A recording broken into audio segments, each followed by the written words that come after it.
Đức Cha nhận nguồn ơn phước, trong tâm con giờ đây biết bao ngày. Con xin dâng lên Cha khúc ca vui mừng, khiến cho Cha hoan hỷ, hầu Đức Cha cho đến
muôn Cha Phan mà nào mấy do nào đi hè khi đi bằng họ ăn từ kỳ chi ngày cả ngày xong.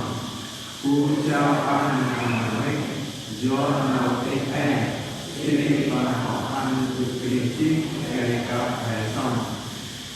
Cha Phan mà nào mấy do nào đi hè khi đi bằng họ ăn từ kỳ chi ngày cả ngày xong. Luôn một con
bước qua kẻ kèn mày cả kết bằng gương.